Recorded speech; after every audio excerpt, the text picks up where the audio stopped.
Welcome to Strip Cover Lit, where we squeeze the bigger picture out of literature. I am Adrian Fort, and we are here for the 10th in a 10-part series as we have ambled through Absalom, the absolutely mad tale by an absolutely mad lad known as William Faulkner.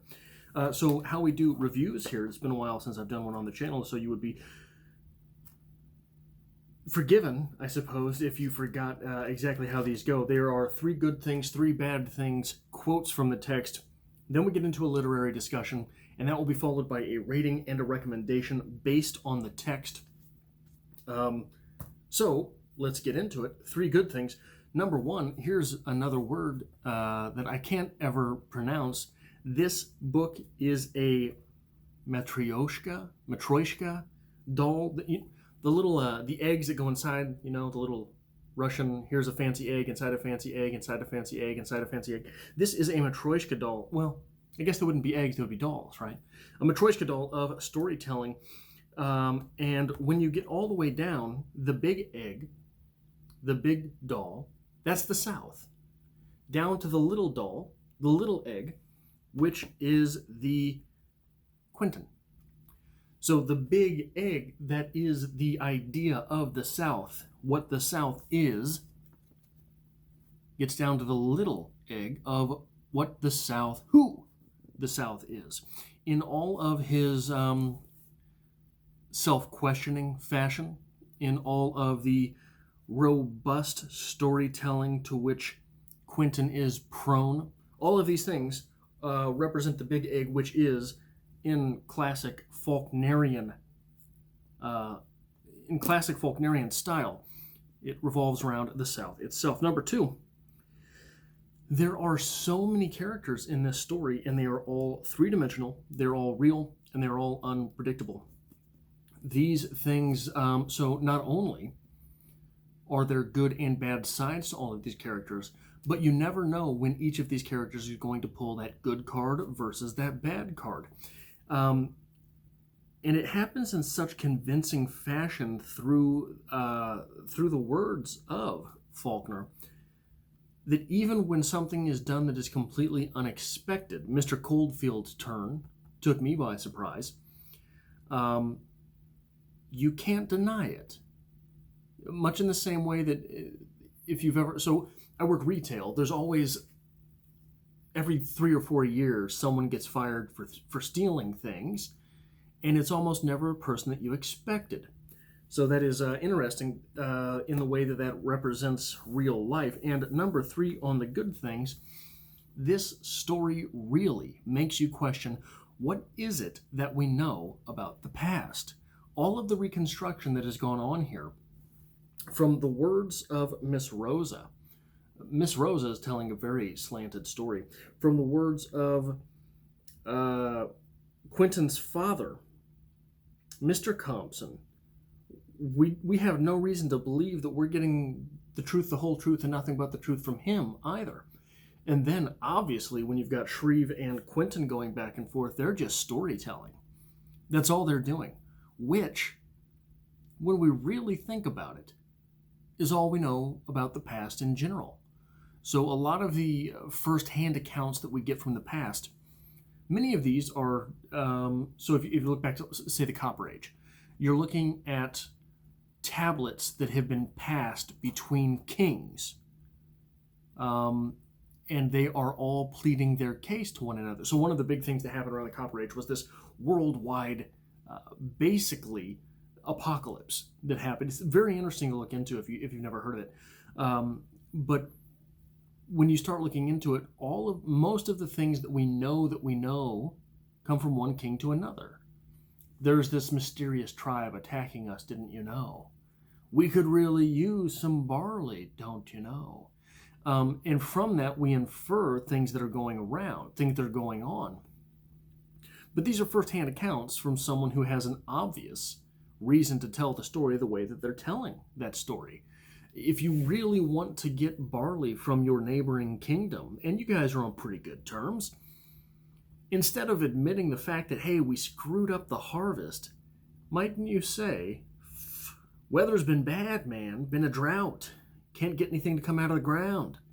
right? So even to that extent. So if we're willing to admit that, all of the things that we know about history that come firsthand are really inferences based on stories that are told to another person. I brought with me today my Bible. Being from the Bible Belt, I have to have one, or they come to my door, knock, and give me one. They have a little scanner that they scan doors with, and they can tell whether or not you have one.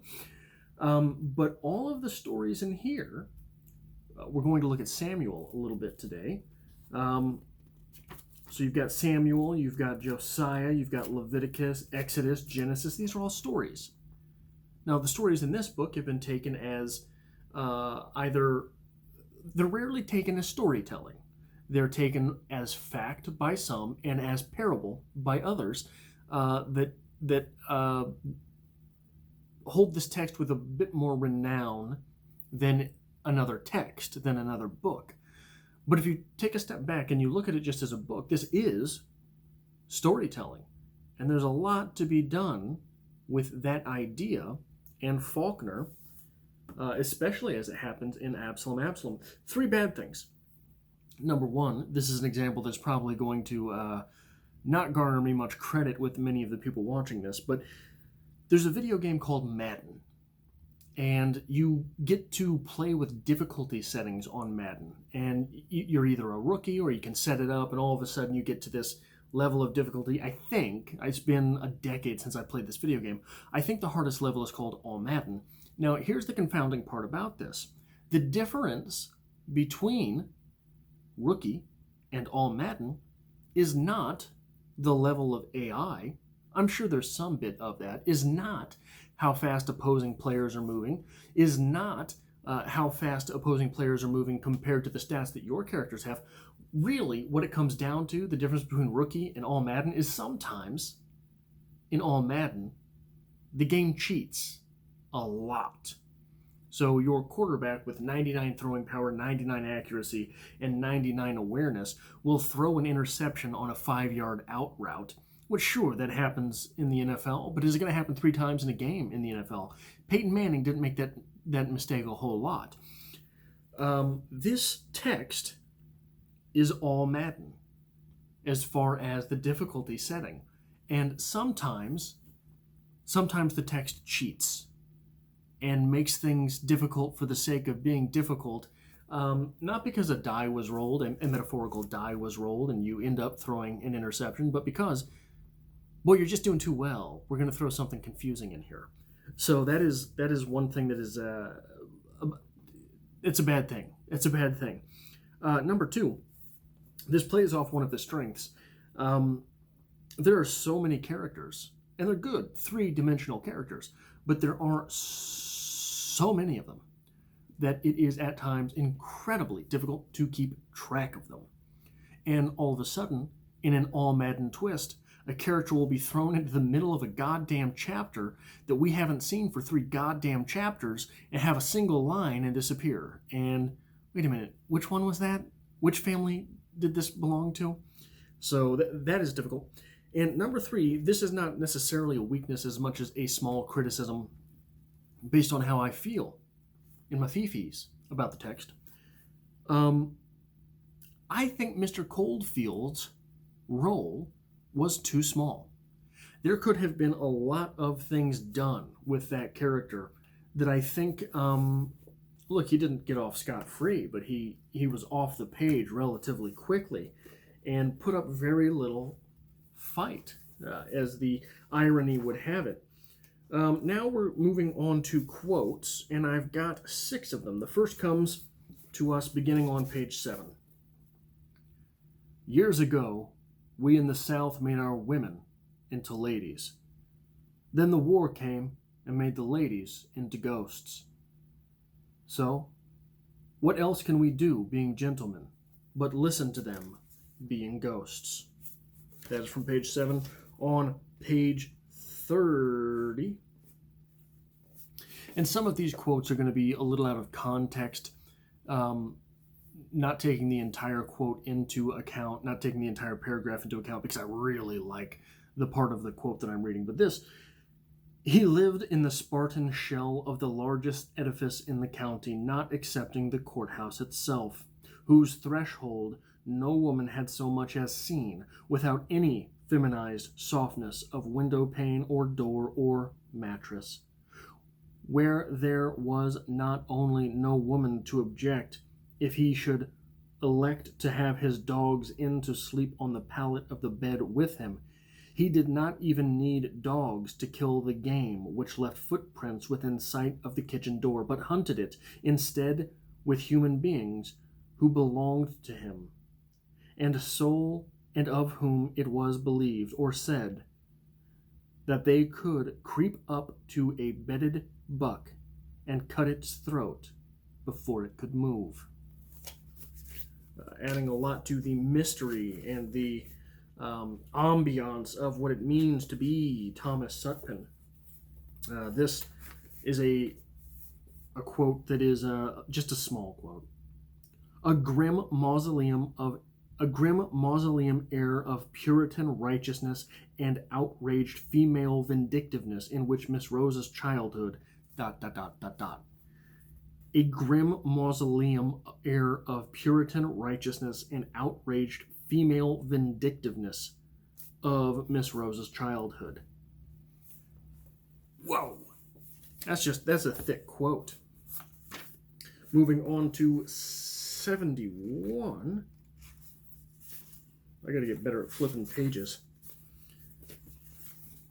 Yes, for them, of that day and time, of a dead time, people too, as we are, and victims too, as we are, but victims of a different circumstance, simpler, and therefore integer for integer, larger, more heroic, and the figures therefore more heroic too, not dwarfed and involved, but distinct, uncomplex, who had the gift of loving once or dying once instead of being diffused and scattered creatures drawn blindly, limb, from a grab bag, and assembled, author and victim too, of 1,000 homicides and 1,000 copulations and divorcements. From 72, just this quick little quote. Honor and love lay, and this where blood and profit ran. Honor and love lay, and this where blood and profit ran. And finally, from 92, another short quote. God is an old man. He is not interested in the way we serve what you call lust. God is an old man. He is not interested in the way we serve what you call lust.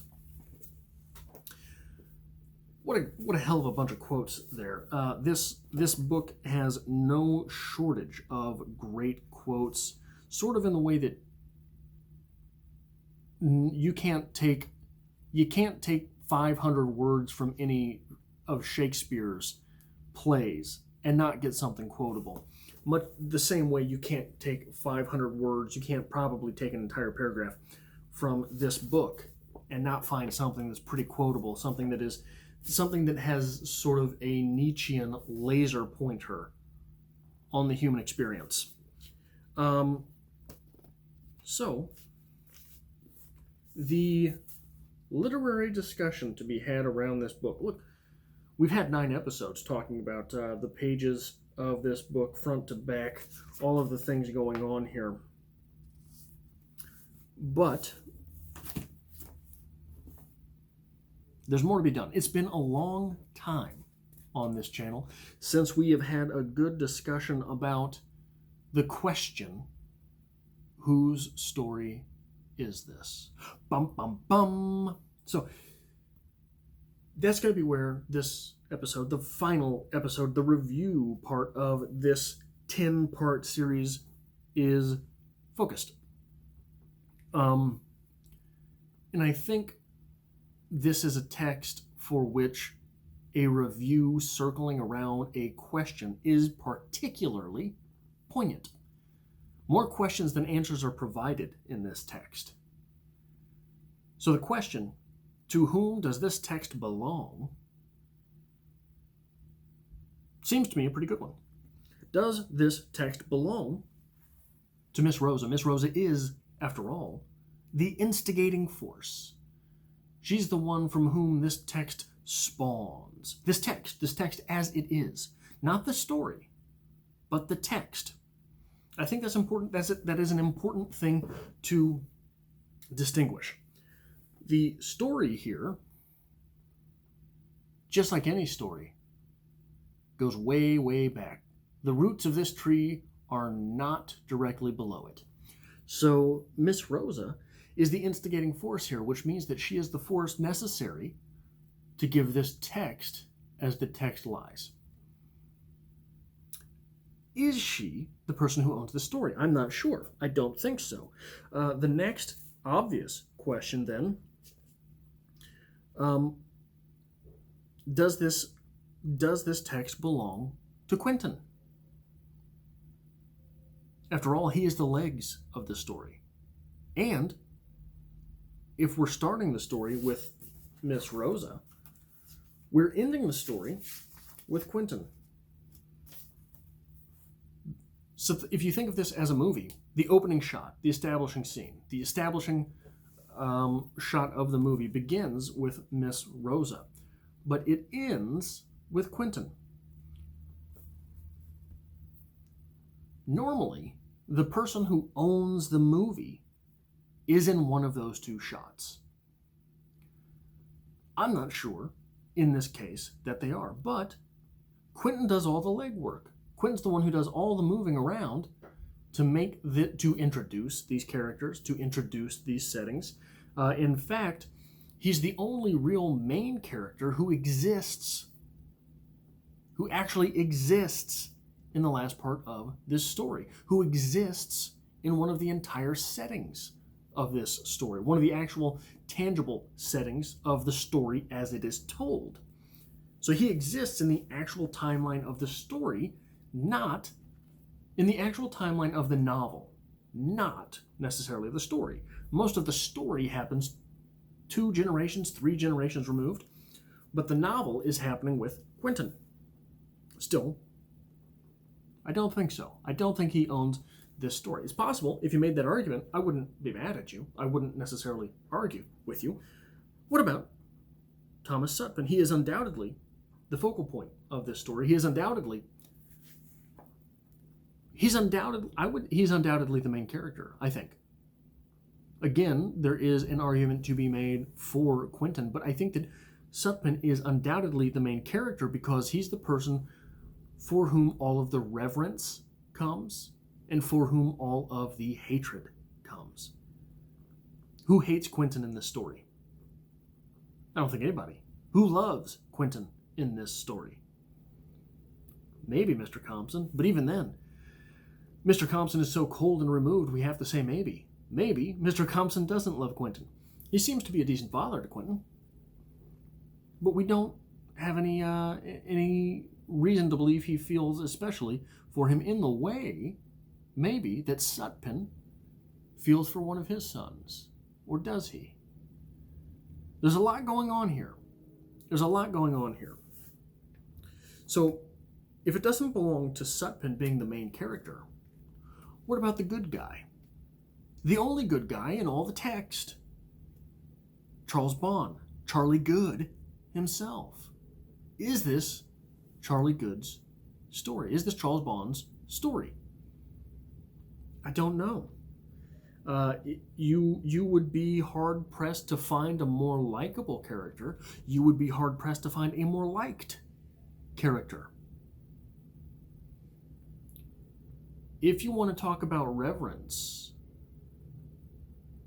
Mr. Compson and Mr. Compson's father seem to have reverence for Thomas Sutpen. Outside of that, the only reverence in this story is all those ladies who love them some Charlie Good. Remember that. Charlie Good, the good-looking. Charlie Good-looking. What about Ellen? After all, if this story is about Southern society, is about the South, is about antebellum into postebellum, if this story is about that, no character wraps that up and embodies that more than Ellen. Ellen was the pinnacle of Southern society. So that quote about we made our women into ladies, and those ladies into ghosts. That sounds a lot like Ellen's part in this story, doesn't it? Sounds a lot like what Ellen is doing on these pages. But I'm not sure. What about Mr. Coldfield? We mentioned Mr. Coldfield earlier. Mr. Coldfield is the counterculture in this story. Quentin not quite being culturized yet, leaving the Southern culture, in fact, to participate in some Northern culture, but he's not counterculture. He's just, at this point, dabbling with another culture. Counterculture is an important part of the Faulknerian tradition. Think about Jewel. Jewel is counterculture in As I Lay Dying. Jewel's a very big part of that story. The argument could easily be made that Jewel, while he is not the most prolific character on the page, it might be argued that As I Lay Dying belongs to Jewel.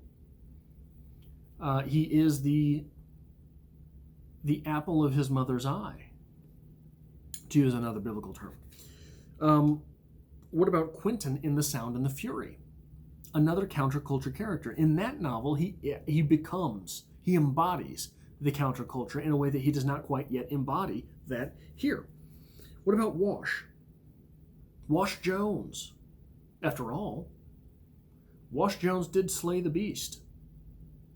He did win the day.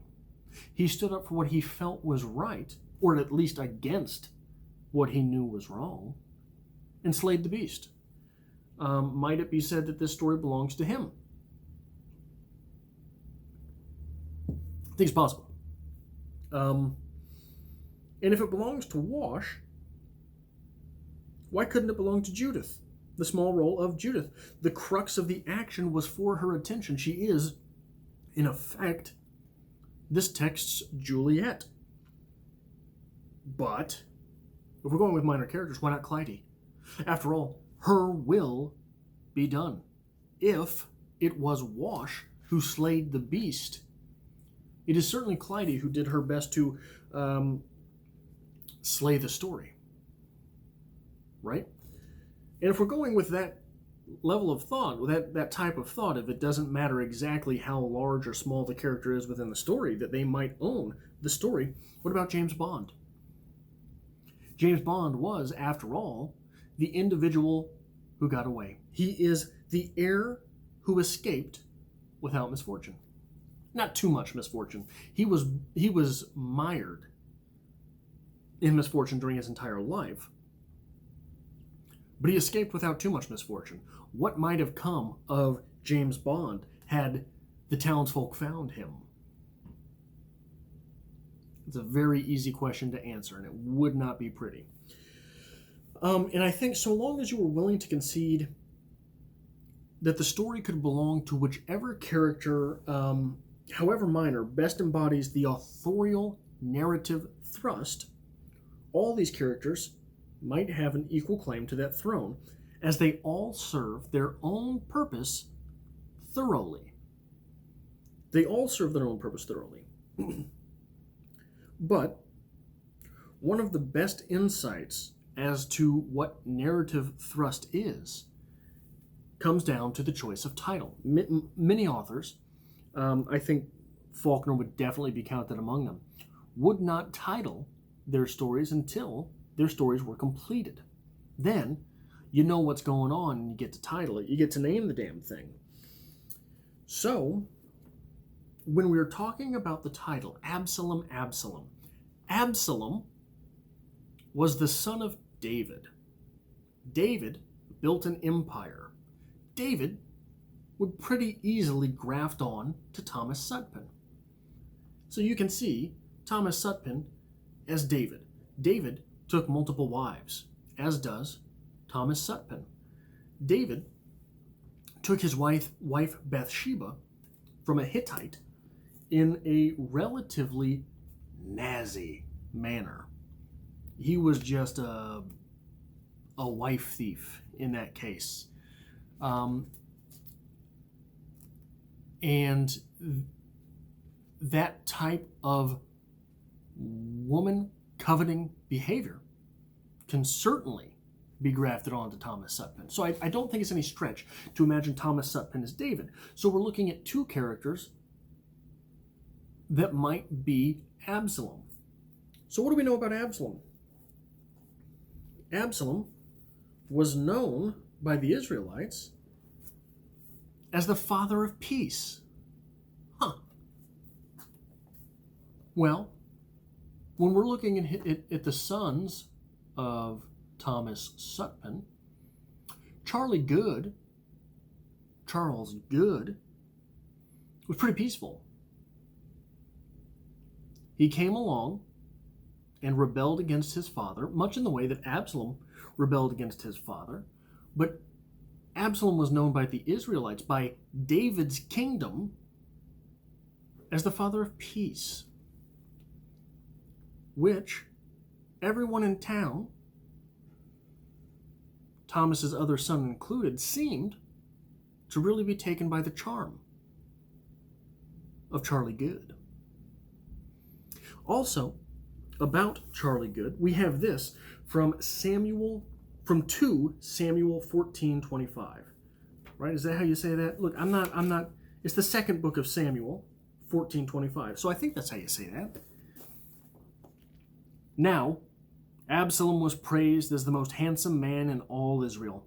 He was flawless from head to foot. He cut his hair only once a year, and then, only because it was so heavy. When he weighed it out, it came to 5 pounds. He had 3 sons and 1 daughter. So Absalom himself had children. That sort of fits. And now, if that sounded funny, this is the New Living Translation. This is not a Bible that is the Bible that was rumored to be written by Shakespeare. Absalom was praised as the most handsome man in all of Israel. Charlie Good sure won a lot of hearts in a very short period of time. But here's something else that we know about Absalom. Absalom was the oldest son of David. Or no. I'm sorry, I got my notes mixed up. Absalom assassinated the oldest son of David. Absalom assassinated Amnon. A-M-N-O-N. Amnon. The non-Am. Absalom killed that guy. David's oldest son. Charlie Good lays claim to the throne of Sutpen's oldest son, and he is assassinated. He's killed on the walk home by Henry. And why was Amnon assassinated by Absalom? To avenge the rape of his sister, which is the way that Henry looks at Charles Bawn sleeping with his sister. So he kills him. So it seems to be, however imprecisely, that this story, the Absalom of this story is Henry, meaning Absalom belongs to the character of Henry Sutpen. But it is incredibly imprecise. But maybe, like intent and facts, these things get discombobulated as they are passed down.